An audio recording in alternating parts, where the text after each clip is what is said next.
The cosmos, in its unimaginable vastness, is a theater of perpetual creation. From the silent coalesce of interstellar dust into nascent stars, to the grand assembly of galaxies, the universe hums with the energy of birth and evolution. Yet, for every brilliant nebula that serves as a stellar nursery, for every luminous galaxy painting the cosmic dark, with its spiral arms, there exists an opposite, quieter, and more profound reality. This is the universe of endings. It is a realm of celestial remnants, of cosmic graveyards where the brilliant fires of stars and galaxies have been extinguished, leaving behind silent monuments to their former glory. This is a journey not into the heart of cosmic creation, but into its final, lingering echoes. We will traverse the ghostly cemeteries of stars, explore the silent cities of dead galaxies, and gaze into the ultimate abyss, the final, predicted fate of the universe itself. This is an exploration of the universe's great necropolises, the places where light goes to die and where matter reaches its final, immutable state. The story of a cosmic graveyard begins with the death of a single star. For billions of years, a star like our own sun exists in a state of delicate equilibrium. Deep within its core, the immense pressure and temperature created by gravity fuse hydrogen atoms into helium, releasing a colossal amount of energy. This outward push of radiation pressure perfectly balances the inward crush of gravity, allowing the star to shine steadily for eons. But this process is finite. The star's fuel, its core hydrogen, is not limitless. When this primary fuel source begins to dwindle after some 10 billion years, the delicate balance is broken, and the star begins its slow, inexorable march towards death. The core, now primarily composed of helium ash, can no longer generate enough energy through hydrogen fusion to support the star's immense outer layers. Gravity begins to win the long war. The core contracts and heats up dramatically. This new, intense heat causes the surrounding shell of hydrogen to begin fusing at a furious rate. The star's outer layers swell to a monstrous size, expanding 100-fold or more, its surface cooling and glowing with a deep, crimson light. The star has become a red giant. In the case of our own solar system, this future sun will swell to engulf Mercury, Venus, and almost certainly the Earth, boiling away our oceans and sterilizing our world in a final, fiery embrace. Inside the red giant, a new battle is waged. As the core continues to contract and heat, it eventually reaches the critical temperature around 100 million Kelvin, at which helium atoms can fuse into carbon. The star gains a temporary reprieve, a new source of energy from its helium-burning core. But this, too, is a fleeting stage. Helium is a less efficient fuel than hydrogen, and it is exhausted in a tiny fraction of the star's total lifespan. Once the helium is gone, the core is left with carbon and oxygen. For a star of the sun's mass, the gravitational pressure is insufficient to ignite the fusion of these heavier elements. The star's nuclear furnace is permanently extinguished. With no more energy being generated at its heart, the red giant becomes unstable.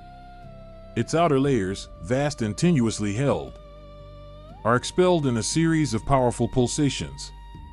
This shed material drifts into space, forming an intricate and often breathtakingly beautiful structure known as a planetary nebula. These are not planets, nor are they related to them. The name is a historical misnomer from their round, planet-like appearance through early telescopes.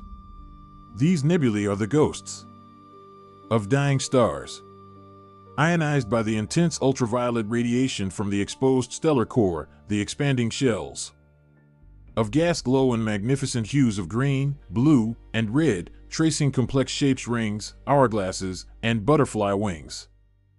In the darkness, structures like the Ring Nebula in the constellation Lyra or the Helix Nebula in Aquarius are celestial monuments, the final, artistic exhalation of a star before it succumbs to eternity.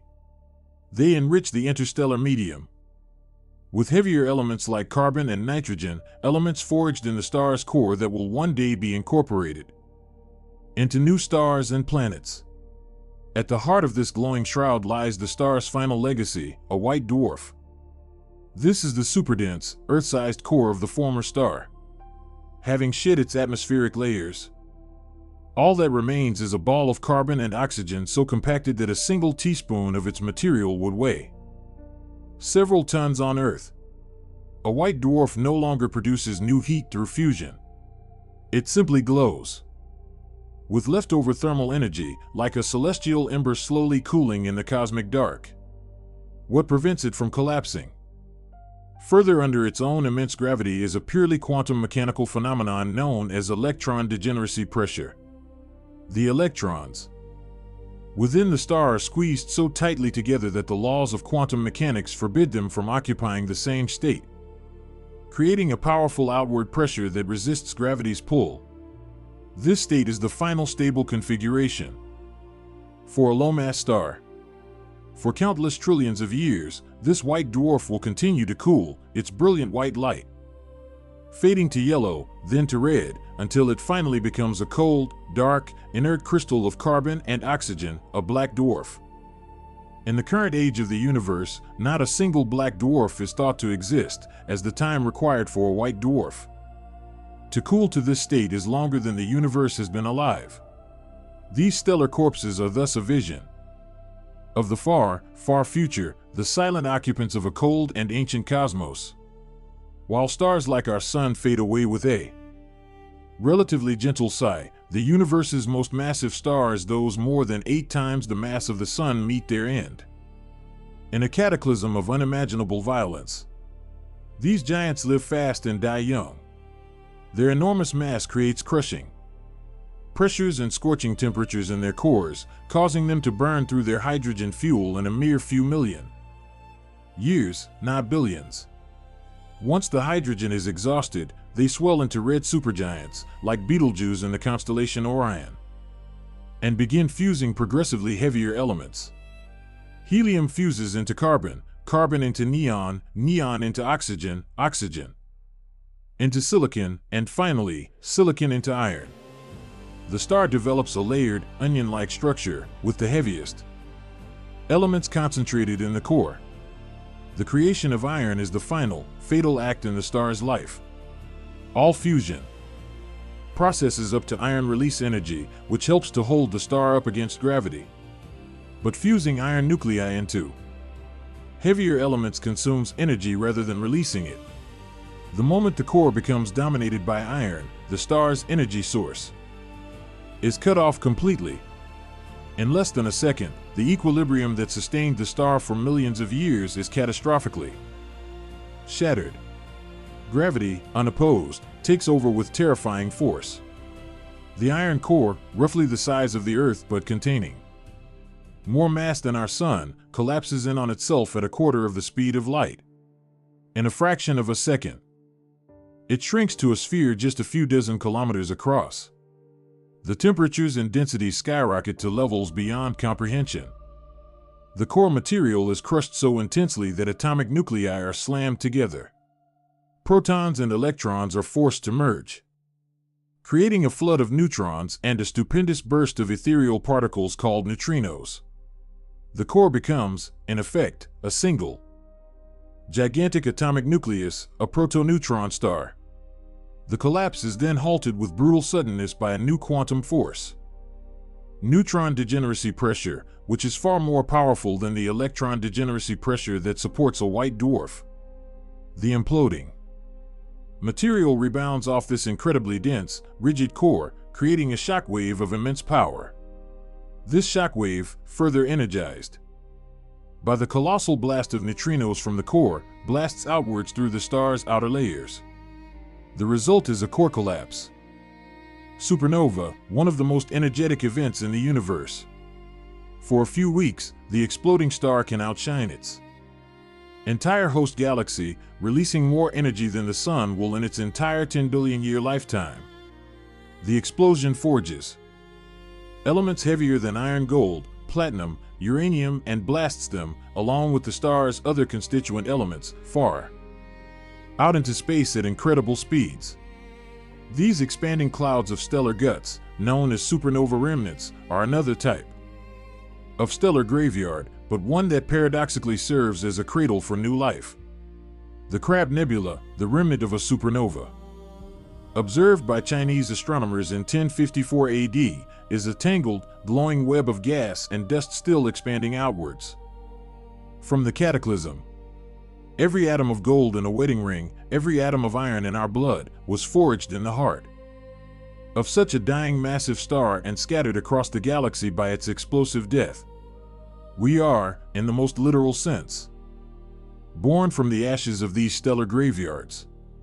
What remains at the center of this expanding cosmic tomb depends on the initial mass of the star.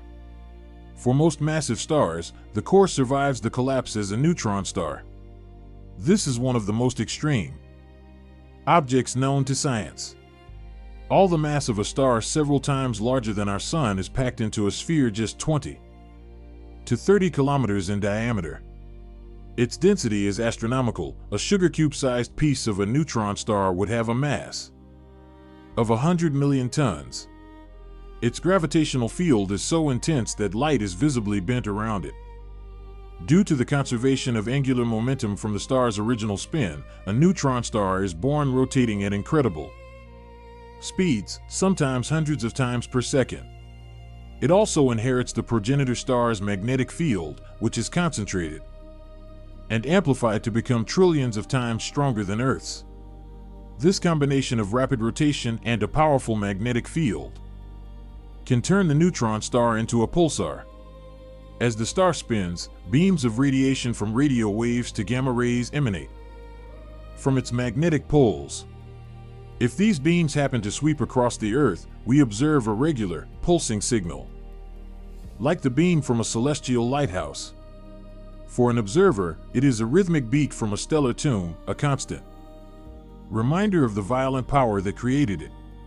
However, if the progenitor star is truly colossal, perhaps more than 20 or 25 times the mass of the Sun, then not even neutron degeneracy pressure is strong enough to resist the final, ultimate collapse. Gravity becomes the absolute victor. The core collapses indefinitely, crushing matter out of existence and warping space-time to such an extreme degree that it tears a hole in the fabric of the cosmos. A stellar mass black hole is born. A black hole is defined by its event horizon, a one-way boundary in space-time. Once anything, including light, crosses the event horizon, it can never escape. It is the universe's ultimate prison. At its center is theorized to lie a singularity, a point of infinite density where the known laws of physics break down. Black holes are the darkest, most mysterious residents of the stellar graveyard. By their very nature, they are invisible. We can only infer their presence by their effects on their surroundings. If a black hole has a nearby companion star, it will siphon gas from it, pulling the material into a swirling, superheated accretion disk. As this matter spirals towards the event horizon, it is accelerated to near light speed and heated to millions of degrees, causing it to emit powerful X-rays that we can detect with space telescopes. We also detect them through their gravitational influence on nearby stars, which can be seen orbiting an empty point in space. More recently, with the advent of gravitational wave astronomy, we have been able to hear the cataclysmic mergers of two black holes as they spiral into each other and become one, sending ripples across the fabric of spacetime itself. These gravitational waves are the death knells of the most massive stars, an entirely new way to sense the universe's most enigmatic corpses. The cemeteries of the cosmos are not limited to the ghosts and corpses of individual stars. Entire galaxies can die, their star-forming fires quenched, leaving behind vast, silent cities of ancient suns. These galactic graveyards represent the end of cosmic evolution on a grand scale. The universe is populated by two primary types of large galaxies, vibrant, blue-hued spiral galaxies like our own Milky Way, and massive, red-toned elliptical galaxies. Spirals are rich in cold gas and dust, the raw materials for new stars. Their spiral arms are ablaze with the light of young, hot, blue stars, marking them as active and evolving systems. Elliptical galaxies are their ancient, retired counterparts. They are typically immense, spheroidal collections of hundreds of billions, or even trillions, of stars. But a census of their stellar population reveals a somber truth: they are overwhelmingly composed of old, cool, red stars. There is almost no interstellar gas or dust to be found within them, and consequently, no new star formation is taking place. These are the red and dead galaxies. They are galactic-scale graveyards, their last generation of stars having formed billions of years ago. They now exist in a state of quiet, graceful decline, their ancient stars slowly proceeding towards their own individual deaths, with no new ones being born to take their place. How does a galaxy die? Several cosmic processes can conspire to murder a galaxy by stripping it of its life-giving gas. One of the most common is found in the universe's most crowded neighborhoods, galaxy clusters. A galaxy cluster is a gravitational conglomeration of hundreds or thousands of galaxies, all orbiting a common center of mass. The space between the galaxies is not empty but is filled with a thin, superhot gas called the intracluster medium. As a gas-rich spiral galaxy falls into one of these clusters, it moves through this medium at thousands of kilometers per second.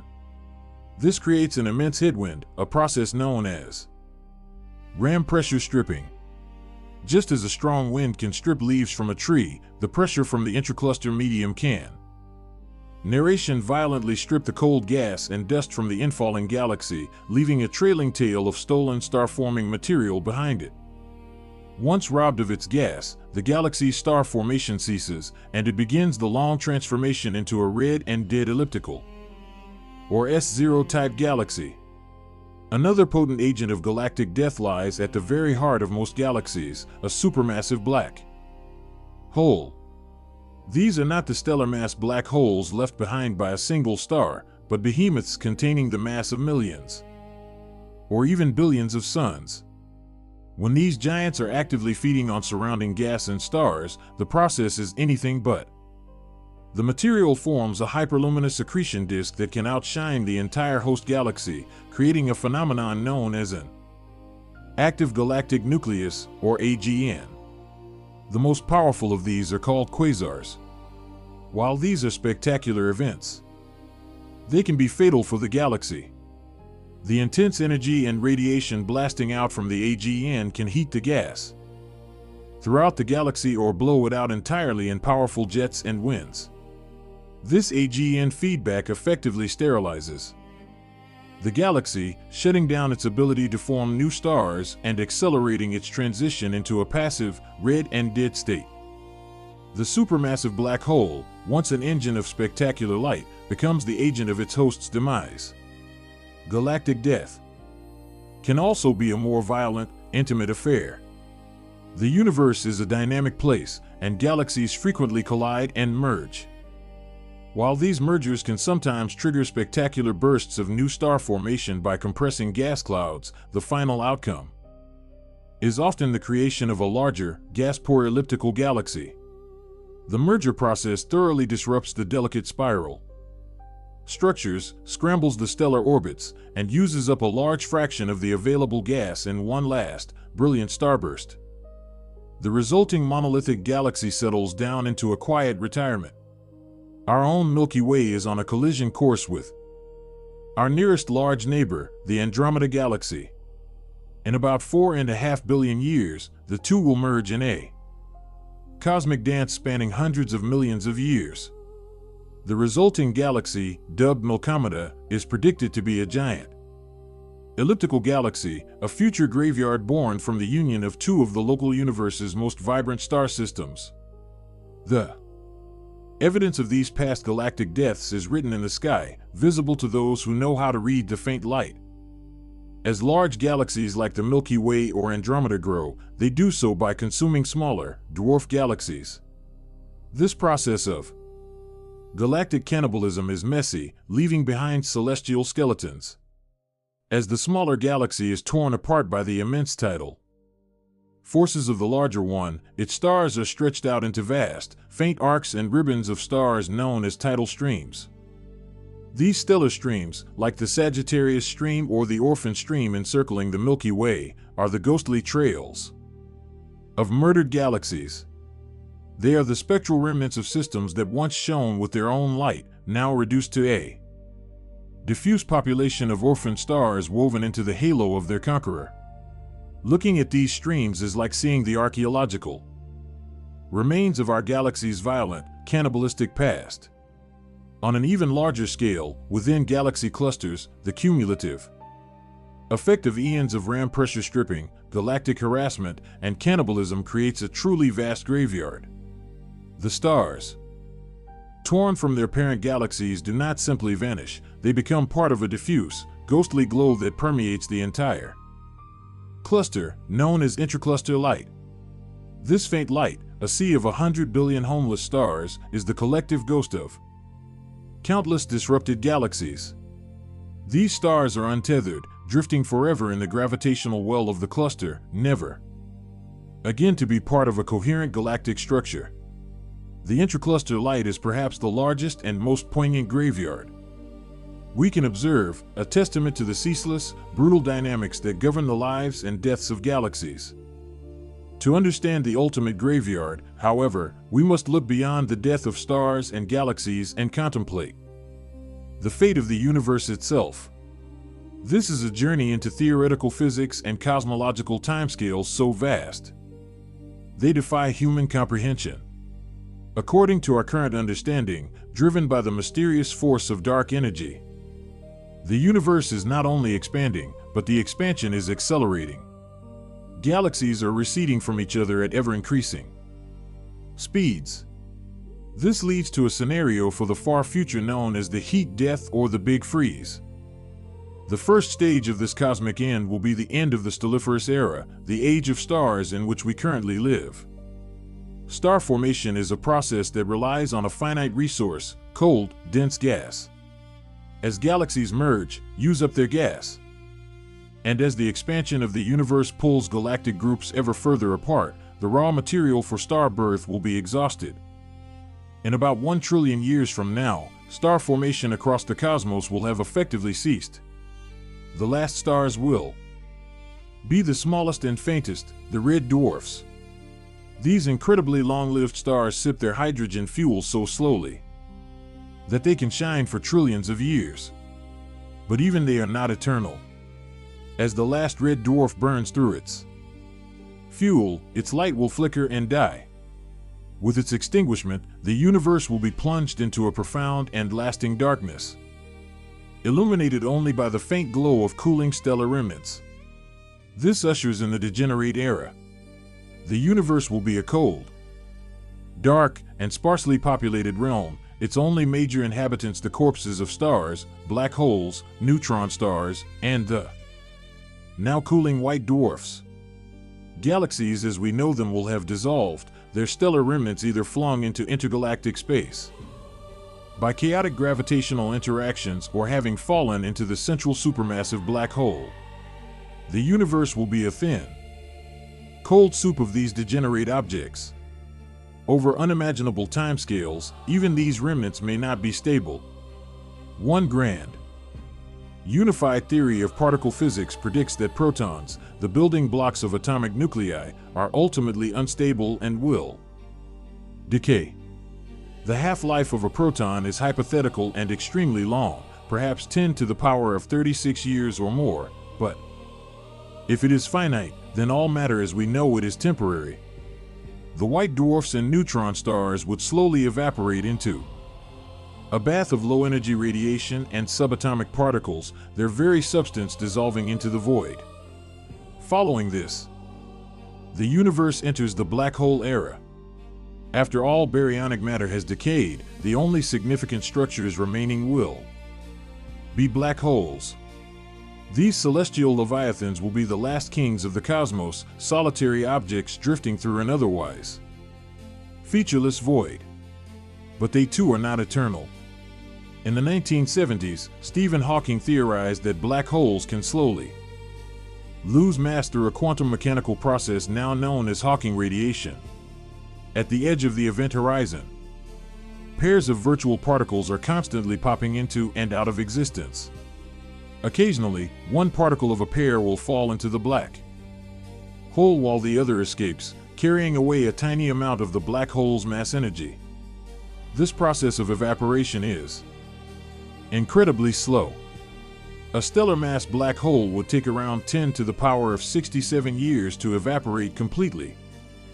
A supermassive black hole, like the one at the center of our galaxy, could last for 10 to the power of 100 years, a number so large that it is known as a googol.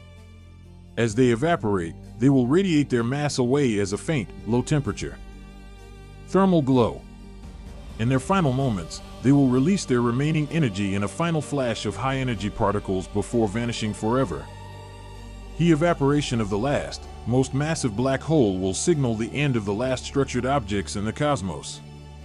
What remains is the final state, the dark era, the ultimate graveyard, the heat death of the universe. The cosmos will be a nearly empty void, expanded to an incomprehensible size and cooled to a temperature infinitesimally close to absolute zero. It will contain nothing but a diffuse, cold sea of photons, neutrinos, and other fundamental particles, all in a state of maximum entropy. Entropy is a measure of disorder, and in this final state, the universe will have reached perfect thermal equilibrium. There will be no temperature differences, no energy gradients, and thus no way for any work to be done. No complex structures can form. No information can be processed, and no events can truly be said to happen. Time itself may lose its meaning. It will be a universe of absolute, unending silence and darkness, a state from which there is no return. A perfect, featureless, eternal graveyard. Our journey through the cosmic graveyards reveals a profound and dualistic truth about the universe. On one hand, it is a place of endings, of finality, of inexorable decay into simplicity and darkness. From the cooling embers of white dwarfs